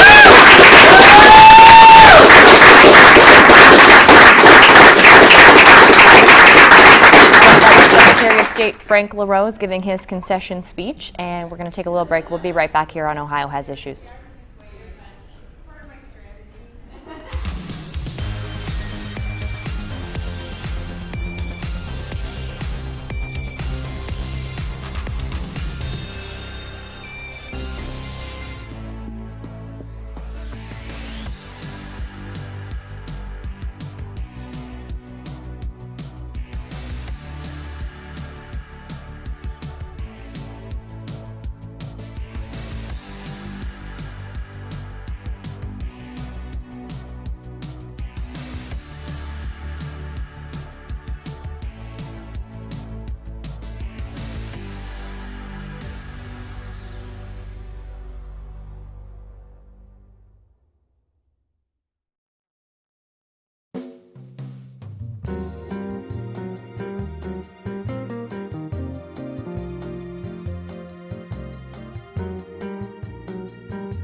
Welcome back to Ohio Has Issues. I'm Stephanie Haney. I'm back now with the president and CEO of the Ohio Legislative Black Caucus Foundation, Shayla L. Davis, also former Ohio representative. President Davis, thanks for being with us. Absolutely. I got to give credit where credit is due. When we were speaking earlier, you said that you anticipated Moreno was going to be the winner, that we were going to have an answer, and we do. He is the winner. We do have an answer, and I want to ask you now, how are you feeling about this result? Not happy about it, but I kind of knew that was going to happen. I think, the reality now is that Ohioans have to really stand up. They have to really show that we are not interested in this propaganda, this mess. And it was a very messy race that cost hundreds of millions of dollars. And why, right? They were kind of all saying the same thing. So now it's about the people. And that is the message that we have to continue to get across until November. And I think that, the Republican Party, the GOP, has stained themselves because they were fighting so ugly throughout this time, although they were kind of saying the same message. And now it's about what Ohioans need, getting the job done, and really, again, elevating Sherrod Brown. One of the things that Moreno did mention in his acceptance speech for the candidacy for the ticket for November was he said that union leaders would vote for him over Sherrod Brown. So I want to give you an opportunity to respond to that. Being a former union member of the APWU Local 72 right here in Cleveland, I would say that's probably 100% incorrect. This is a guy who several weeks ago said that minimum wage was never to be a living wage. It was to be a start for you to continue to work hard, and the harder you work, the more money you would make.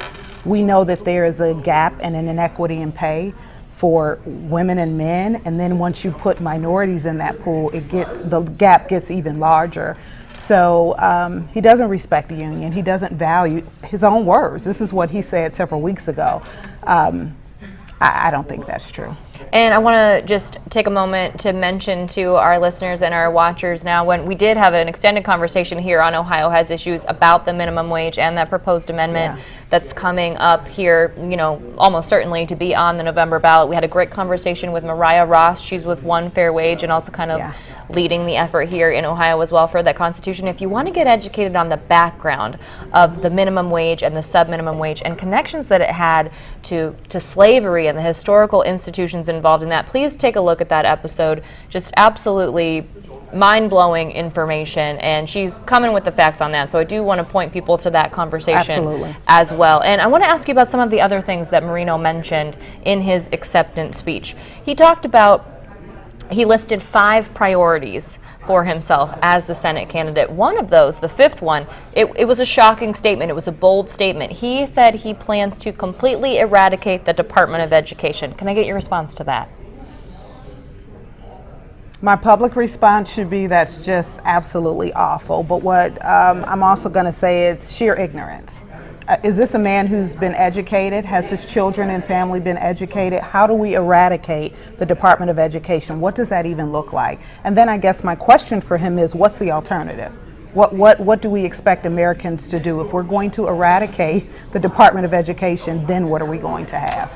Now that we know that Moreno is the candidate for Republicans here in Ohio for this Senate seat, do you see a clear strategy, or is there something that sticks out to you that you think Senator Sherrod Brown should kind of employ, trying to get his message out and make sure that he's getting the attention of Ohio voters?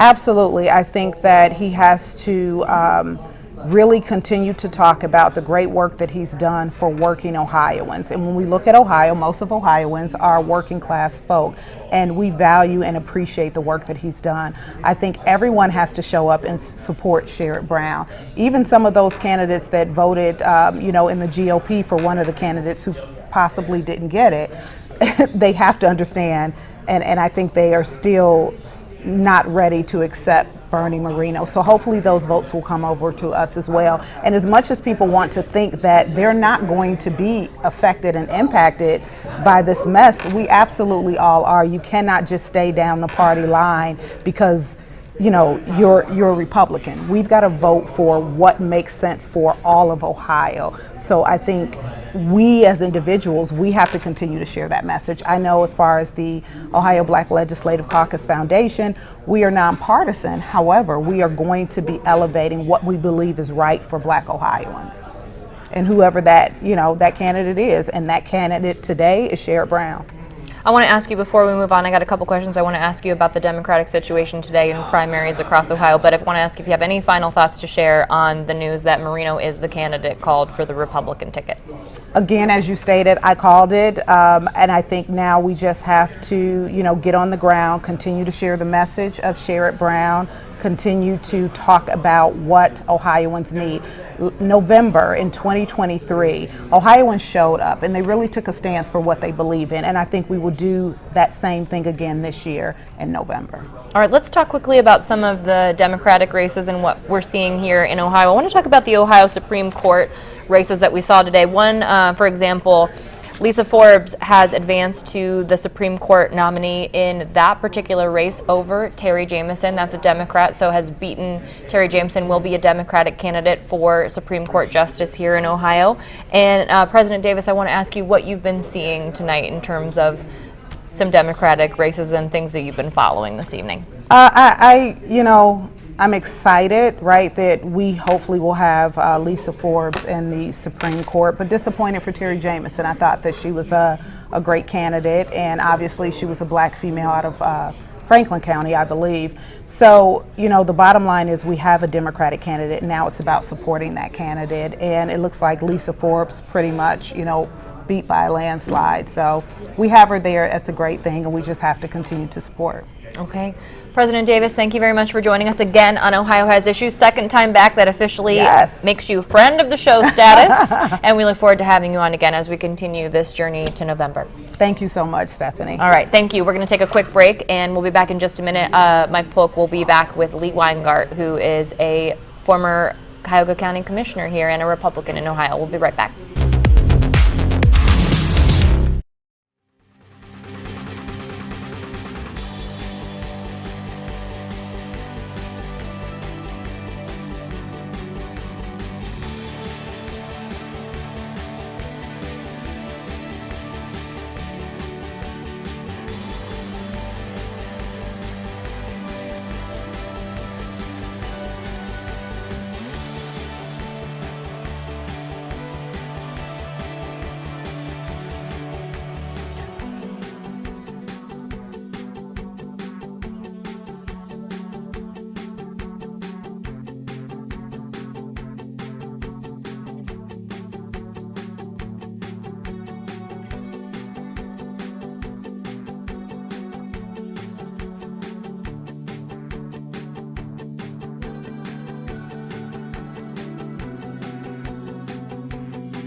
Welcome back, everybody, to Ohio Has Issues. Hot night in Ohio, as we have decided our campaign already. We know that your Republican Senate candidate is going to be Bernie Moreno, and I'm here with Lee Weingart, Republican strategist and president of the LNE Group. You might also recognize him as a former Cuyahoga County Commissioner. Good run. So we now have the results. How are we feeling? Astounding, actually. Really? So an hour and a half ago, it was a close race when it was just the early votes. Yep. The day of election votes came in, and it's a whitewash. I mean, Bernie is just below 50% across the state so far. He's won every county but two, Hardin for some reason, and Cuyahoga, which isn't surprising. It's the most Democratic county in the state. But it is it's a message. So he's up by 17 points right now. That's twice the margin that J.D. Vance won by in 2022. Wow. And I think it tells you one thing: the endorsement of Donald Trump is like gold. It's platinum. I watched you looking at your phone while these results are coming in, and I saw the surprise in your eyes. You've been a Republican in the state a very long time, and even you seem taken aback by the margin that we have here. And was anyone expecting this to be this much of a blowout? I don't think. I mean, the last poll had it within 9 points, and when you factored in the undecideds, it was a 4-point race. Tells you how inaccurate polling has become in America, and maybe certainly in Ohio. And also why we were so anxious to get more polling, and everybody's we're relying on a couple of polls. But no poll had a 17-point victory for Bernie Moreno, and so it's an astonishing victory for him tonight. He should take great credit to Bernie. He worked very hard in this campaign. He certainly earned the endorsements in the race. But I know people I know in the campaign, Bernie was out every day. He visited all 88 counties. He drove something like 2,000 or 3,000 miles a week in his car, shaking hands with voters. And so it's a well-earned victory for Bernie Moreno. No one has doubted his work acumen. Obviously, very successful businessman.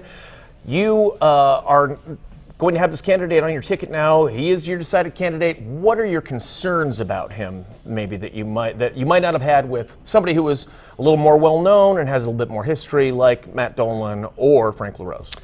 I'm not sure they're concerns as much as maybe some challenges for him. The first one being his first time on a general election ballot, not having a lot of name ID, challenging Sherrod Brown, who's got almost universal name identification, running for his fourth and probably final term in the U.S. Senate. What he's got working for him, I think, is that Ohio is a Republican state. I expect Donald Trump to carry the state by 8 to 10 points. And at that margin, it becomes harder for a Democrat, Sherrod Brown, to overcome that tide. I think Bernie is set up nicely for the general election. He's not held public office before, which is an advantage. You can't use any vote against him that he's cast, because he cast no votes. So it's going to be a good race. I expect a very tight race for the U.S. Senate. Will probably turn out as maybe it did today in this race. And I think it really depends on how well President Trump does in Ohio in November. Now, Governor DeWine obviously came out and endorsed not Bernie Moreno last week, but he endorsed Matt Dolan along with Rob Portman. How do you see them getting back on the same page, or is that going to be awkward at all, the transition to him supporting? Well, I think Mike DeWine is the ultimate survivor.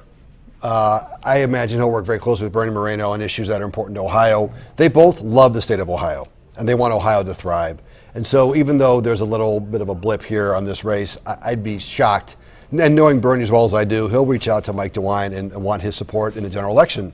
But what's interesting is it shows you kind of the old Republican Party, which maybe you'd say that's Mike DeWine and Rob Portman, and the new Republican Party, which is Donald Trump and maybe Dave Yost, because he endorsed Bernie. As I said at the top of earlier today, this could be a preview of what happens in 2026 in the governor's race. I mean, it's the outsiders, it's the Dave Yost and the Donald Trumps versus the establishment, the Mike DeWine, Rob Portman, and maybe John Husted, who'll be a nominee for running for governor in 2026. So Ohio is not what it was 5-10 years ago. It's a deeply Trump-red state, and there's no better evidence of that than this result tonight in the U.S. Senate race. Now, I know you mentioned, though, that we have now two political parties essentially within the Republican Party, the old guard and the new guard. I do hear from a lot of people, including a lot of people that I know in my life who are Republicans, who don't necessarily cotton to either side of that and find themselves in between. I think they're going to be the deciding factor, as they have been in past recent elections.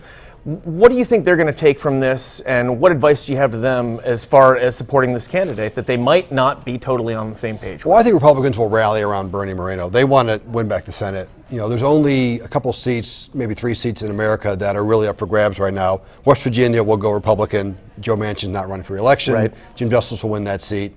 Montana, you've got John Tester, who's Democrat incumbent. He's running strong. He might hold that seat. So it comes down to Ohio and maybe 1 or 2 other states. So Ohio is very important. You're going to see $300 million spent in this race before it's all over. Certainly the general election, it'll be $200 million. Democrats have committed $70 million. Republicans will commit at least that much. Just an outside money. Interesting fact I saw tonight, NBC News exit poll, 11% of Republican voters in Ohio said they would not vote for Donald Trump in the election. In the November election, they would vote for Joe Biden. So there is some dissension in the Republican Party. That's probably Nikki Haley holdover supporters, who don't want to support Donald Trump. It's going to be up to Trump to bring back those folks to the fold, because you really can't afford to lose that percentage. And he specifically said he doesn't want them, if you'll recall. He did say that. He said straight up, if you support Nikki Haley, I want nothing to do with you. He now, says things that most politicians would regret. Right. But somehow he rises above them. Yep. I don't see them holding that against him based on history, but he certainly said, if you did vote for Nikki Haley, I don't want anything to do with you. But he has shown a resilience to statements that he's made, and he's bounced back in ways that other candidates might not have. And in this case, a lot of people thought that this was a done deal early on when the former president gave Moreno that endorsement.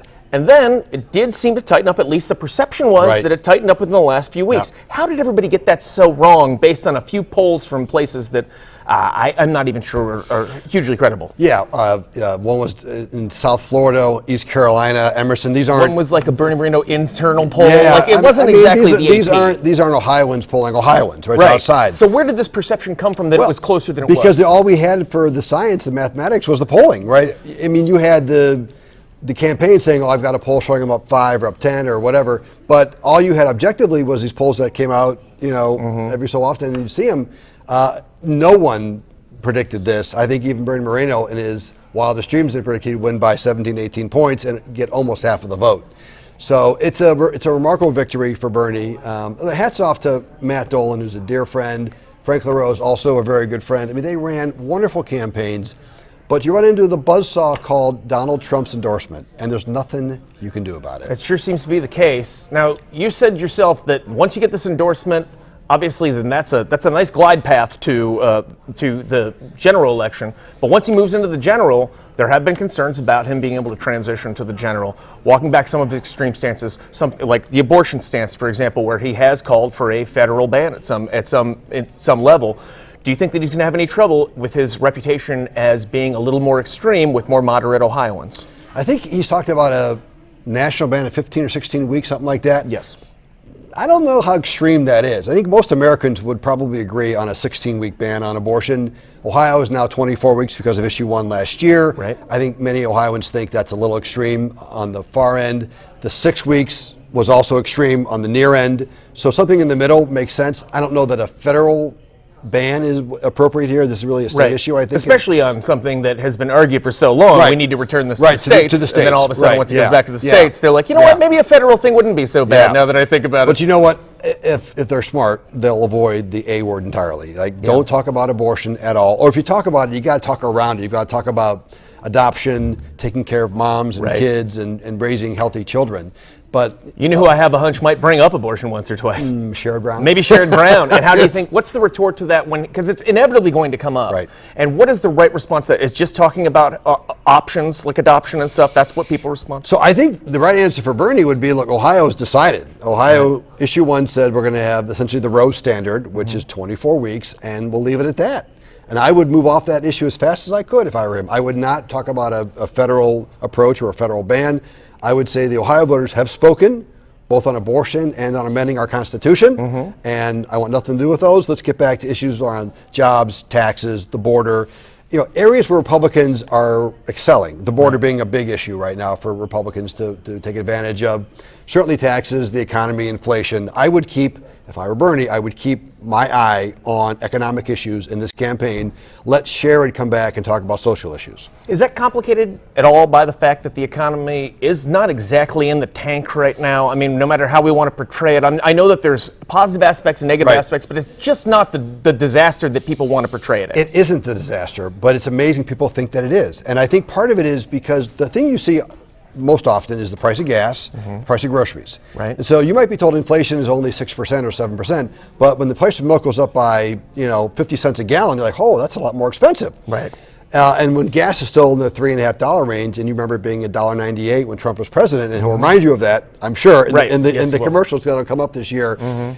Even if objectively there are 15 million new jobs, the unemployment rate's 3.5%. I mean, things are good economically, but for the average consumer who goes shopping for food and for gasoline, prices are higher, and that's what sticks in their mind. Right, and that perception Republicans are hoping will maintain through the election. They've done a great job for 4 years convincing America that we're in the dumps. Even though we're not. We're not. So, exactly honestly, right. Well, they can keep that going. All right. Well, that's advice for you, Bernie Moreno, and Republicans. Thank you, Lee. Appreciate your time here. Of course. And, Great. Good to be on. Yeah, good to be on with you, too. We're going to be checking in with you as this campaign goes on, right up until November, if you'll be back with us, because we appreciate your insight. Thank you so much. Thank you so much. We're going to be back with more Ohio Has Issues. Keep you up to date on what's going on. The latest results coming at you.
Welcome back to Ohio Has Issues, and we do have the video now from Ohio State Senator Matt Dolan's concession speech. This was just a little bit earlier this evening, so we're going to play that for you now. Can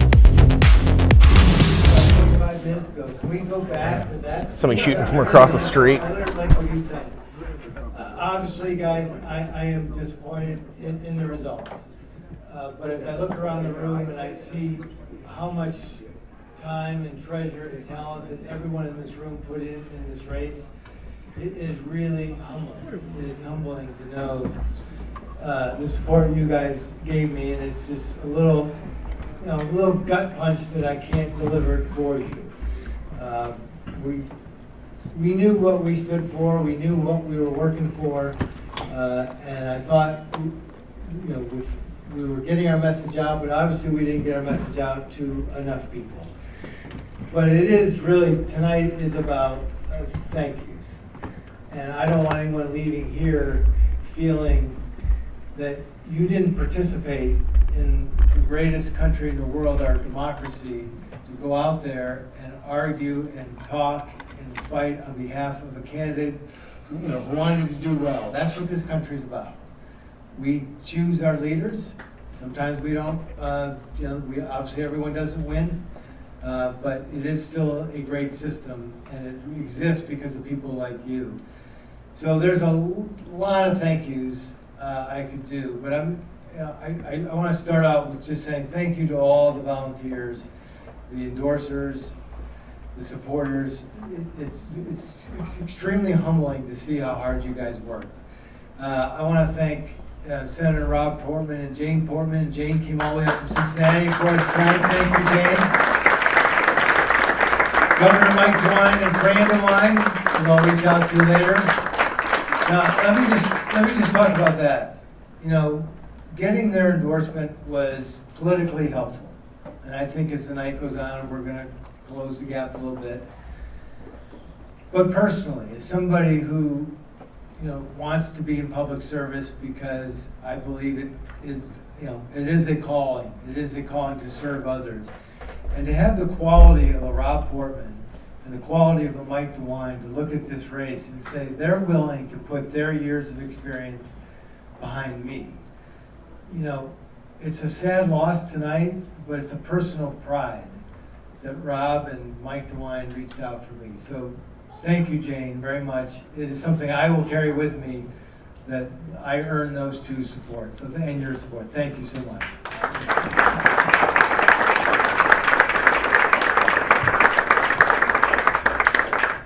And look, there was a great team. There is a great team. And I don't know if we're all around here right now, but I do really want to say thank you to my team.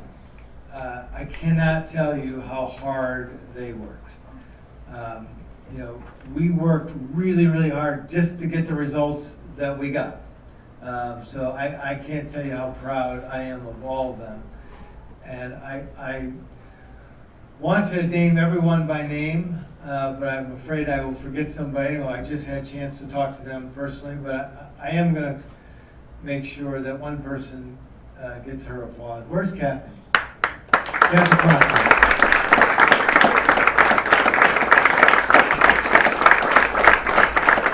So Kathy, look, this is hard because I know what I'm about to say is really true, and that's why it hurts so much. When we got in this race, there were a lot of people who really hoped I was going to win. And then there's another group that thought I could win. But I am so proud that I chose Kathy to lead this race, because like me, she knew we could win. But we came up short. But we didn't come up short because of the team, the effort that you led. So thank you very much for putting together a great team for all you have.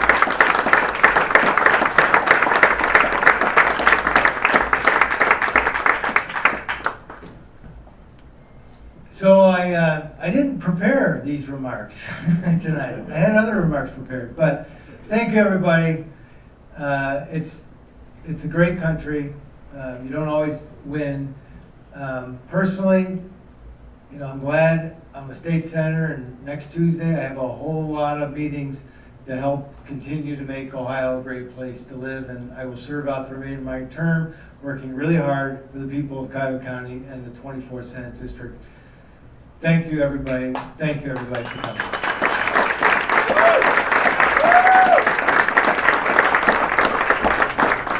All right, that was Ohio State Senator Matt Dolan conceding today. Again, we did tell you that Bernie Moreno is the candidate for the Republican Party. He'll be facing Sherrod Brown in November. We're going to hear from Frank LaRose. If we get the audio, we'll share. We did share that. We did hear the Frank LaRose. That was good. So now we've heard from all three candidates. That's exciting. And now we're going to check in with one of our last few guests for the evening. We have Ohio's U.S. Representative Shontel Brown. She's joining us from Washington, D.C., so let's say hi to Representative Brown. I think we have her now. Hello, Representative Brown. Good evening. How are you? We are great. Thank you so much for being here with us on Ohio Has Issues. We appreciate the time. We appreciate you talking with us all the way from Washington, D.C. I know you got some votes coming up here in the next couple of days. I want to ask you first, since the conversation of the night has been about this GOP Senate race here in Ohio, how are you feeling about the primary voter selection of Bernie Moreno on the GOP ticket? No huge surprise to me. A couple of the things that the three candidates had in common is that they were all supportive of an abortion ban. They were all very wealthy and well connected, and by all accounts, really using their personal wealth to try to attempt to buy the Senate seat. And so we will look forward to facing Bernie Moreno in the general election. Now, that seemed to be the preferred candidate based on some last-minute maneuvers by the Democratic Party, who had a super PAC that was promoting Moreno to get him across the finish line. Apparently, that's the preferred candidate of Sherrod Brown. Did you guys get the candidate that you wanted Senator Brown to face off against in the election? Well, I think, again, any of the candidates' positions were the same. I see them all as very similar with their backgrounds. Having, again, a massive amount of personal wealth to spend on their campaigns, be it from their parents or from their businesses. But the other thing that we know is this was one of the messiest GOP primaries probably in the country. There was a lot of dirt being flung back and forth. So either or any of the three candidates would have entered the general election with a lot of baggage, and unfortunately or fortunately, however you want to look at that side of the coin, Bernie Moreno also fits that bill. So I think that what we are most excited about is that we have a candidate in Sherrod Brown who continues to put people over politics. He has been able to deliver results and not rhetoric during his tenure as a senator, leading the initiative around the Veterans PACT Act, a strong supporter of the PRO Act. He is a person who has figured out the magic formula on how to win a statewide race as a Democrat here in Ohio, proving that Ohio is more rigged than it is red, and I am hopeful that he will continue on that trend. One of the things that Bernie Moreno said in his acceptance speech tonight was that one of his top priorities, he listed it as his number one priority actually, if he were to make it to the U.S. Senate, would be figuring out the border security, closing that border. And I want to ask you, is that something that you're seeing voters are interested in? Do you see that kind of message resonating with people, being someone who represents a subsection here of Ohio at the national level? Absolutely. The economy, immigration, and abortion, which is healthcare, are some of the top three issues that come up, especially as it relates to national politics. But I think it's important that we really inform the voters that President Biden and Vice President Harris have already come up with a comprehensive plan to address the border and the immigration issue while also dealing with how we can better support our international Democratic allies. And what happened was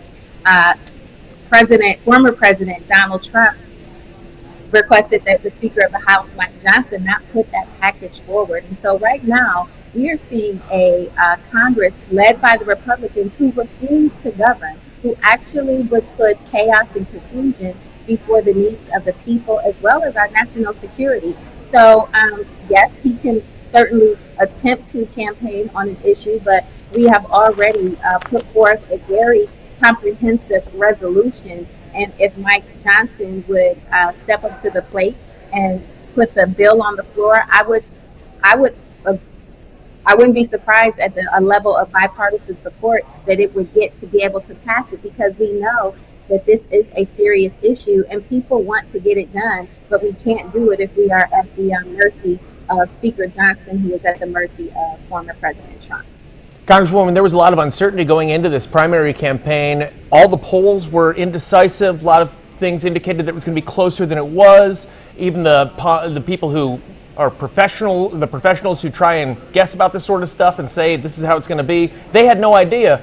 Are you surprised by the margin of victory? And what do you think it says for Sherrod Brown's chances in November, the fact that this Trump-backed candidate has so much enthusiasm apparently in Ohio behind him?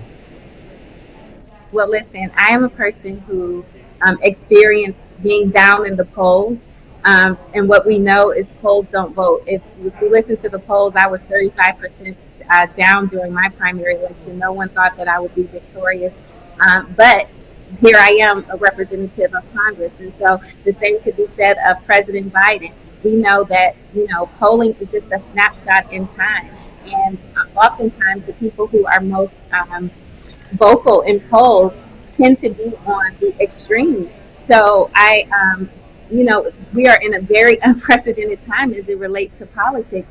And so I would just humbly suggest that we not put so much stock in polls, but really just take a deep dive in the numbers of the folks who actually show up to cast their ballots in the election. We've had two great elections this past year in around issue 1 as it related to reproductive justice and protecting our simple majority in August. And what we have demonstrated is that there is a wide coalition of people who still believe in democracy. They still believe that messaging matters. They still believe that issues are important, and they still believe in putting people over politics.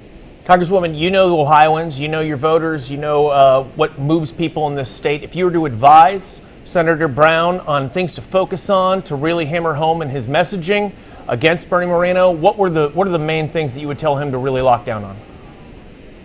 Well, I would remind him that he definitely has to make sure that he pays attention to his base. We cannot neglect those who have been solid supporters of the Democratic Party because admittedly voter apathy is high, so we have to make sure that they understand we cannot fall to what happened in 2016 where folks opted to stay out or voted for third-party candidates because they took it for granted that the most qualified candidate to ever consider running for office, Secretary Clinton, would win versus who we got in 2016. And that is a direct example of the phrase that we often use, which is elections have consequences.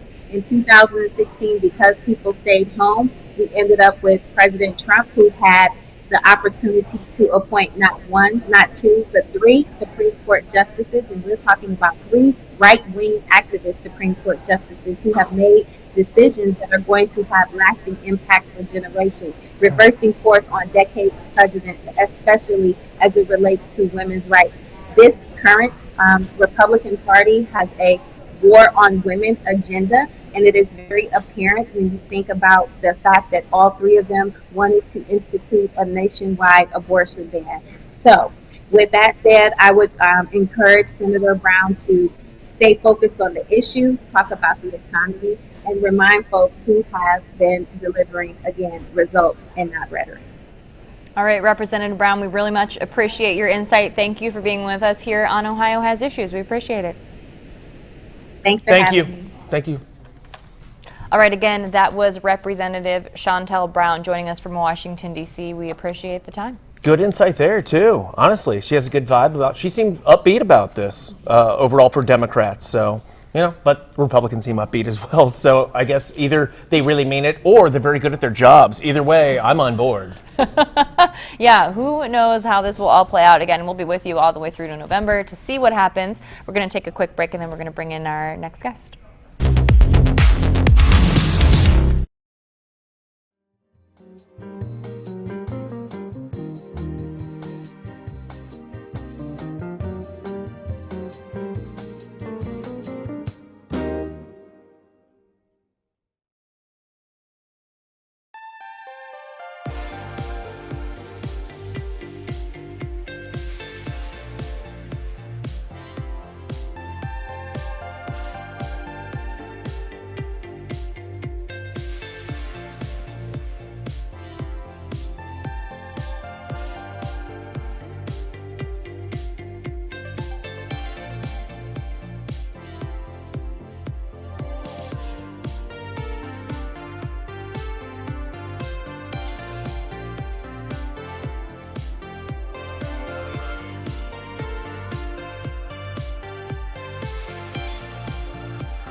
welcome back everybody to Ohio Has Issues. This is your live election coverage. We've been here all night getting some results in. Had our early result come in, probably the biggest one that everyone was most interested in pretty early, in that Bernie Moreno will be the Senate candidate for the Republicans. But we have some other results that we wanted to share with you guys now. Yeah, this is an interesting kind of scenario that was happening in District 6 for the U.S. House seat. This is the House seat that was held by Bill Johnson, who stepped down to take the YSU president job. Yes, so in that particular race, what's interesting here is not only was it a special primary election, but it was also a regular primary election because he's left the seat. So the seat is vacant. So in order to fill that seat, they need to have a special general election in June and then a regular general election in November. It's all very exhausting. Democracy is exhausting. That's the point here, people. But what are the results? So if you were following that, hopefully you were. We know that Michael Ruley has won. He won in both the special primary election and the regular primary election. So that means he'll be running on the ticket to replace Bill Johnson in the special general election in June in order to fill that seat for the rest of this term, and then also running again on the Republican ticket in November for a brand new term, his own term, not actually filling in the Bill Johnson seat. And that is considered to be a relatively safe Republican seat. We're not going to make any total predictions here, but it's a pretty safe bet that is essentially the election right there, from what analysts say. That's what people have been saying. That is kind of the word on the street. It's a very safe seat. The person who won today is projected to do very well in June and November. What else have we discovered? Okay. Let's move on to District 9. This is the district that is currently held in the U.S. House by Marcy Kaptur. This is all of Erie County and Toledo. Also, our former representative, when we were a part of the Snake on the Lake district, my representative while I lived in Cleveland was in Toledo, was Marcy Kaptur. She is no longer my representative, but she is running against whom? She is running again. She will be running against Trump-endorsed candidate Derek Marin. And this endorsement just came yesterday from the former president, Donald Trump. As a reminder, this is the race where J.R. Majewski dropped out of the race. Jeremy Majewski, complicated candidate, had some issues, and he called last minute, actually a couple weeks ago, he decided he was going to dip out. And so now we do know that the winner in that is Derek Marin. So Derek Marin will be running against Marcy Kaptur on the November ballot. And one more race we want to tell you about here, District 13. This is the district that is currently held by Amelia Sykes in the U.S. House. This is the Akron-Canton area, all of Summit County, parts of Stark County. We do know the primary winner in that case for the GOP is Kevin Coughlin. He is a former member of the Ohio General Assembly, won pretty handily there. You can see that was 65%. Stark win. Sorry, Chris. So he will be on the ballot in November against Amelia Sykes in District 13. Good results. Those were only some of the only really actual competitive, interesting ones that people actually wanted the results to. That Kaptur one's going to be big. Some people are saying that the Republicans have a chance in that district based on how it's drawn right now. We're going to have to wait and see. Yeah, and so those are a couple of results we wanted to share with you right now. We're going to take a little break, and we'll be back in just a minute.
Welcome back to Ohio Has Issues. What do you say we put, you're Stephanie Haney, I'm Mike Polk, we should have mentioned that. Sorry for cutting you off.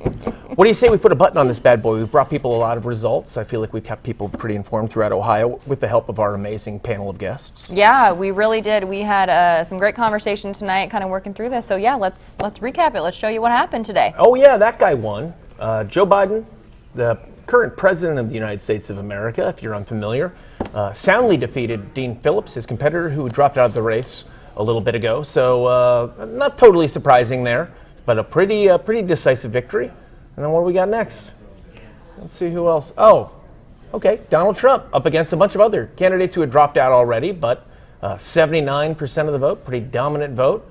That's 833,000 votes. That's a lot of Ohioans right there. And today is actually the day in which the candidates could officially clinch. It was Biden today who could officially clinch the number of delegates needed to officially be the presumptive nominee. Not that none of us knew that was going to happen. We all knew that was going to happen. But it's official. It was official today. It's official, and Ohio's you saw it. And then we have the day. Senate there, obviously. This was the big surprise, really, not the surprise in who won. I think the surprise is in the margin, because nobody really actually knew who was going to win this race. And based on the last-minute endorsements and the last-minute activity that we saw in it, it's pretty clear that a lot of people had a lot of uncertainty about this race and how close it was. And it turns out it was not close really at all. Bernie Moreno really ran the table on the other two candidates there. And that's a decisive victory by Trump's supported candidate. It is, and we saw the concession speech from Ohio State Senator Matt Dolan. We saw the concession speech, most of the concession speech. We missed the very beginning of it from Ohio Secretary of State Frank LaRose, but if you do want to catch that in full, we will have that on the WKYC website, so you can definitely check that out there. And I think the last thing to say is just thank you for being with us here on Ohio Has Issues. The race is on, folks. November is right around the corner, and we're going to be with you all the way up until that day, giving you the latest on the Ohio election and what's going on in Ohio politics. Yeah, we do appreciate you hanging out with us tonight, and we will return to our regularly scheduled show day next week. We'll be live on Wednesday starting at 7:30 p.m. and then, of course, you can catch us afterwards on your streaming platform, whether that be here in WKYC Plus, WTOL Plus, and then also on all your podcast platforms. Stay informed, folks. Seek two sources. Thanks a lot. Appreciate you. We'll see you next time.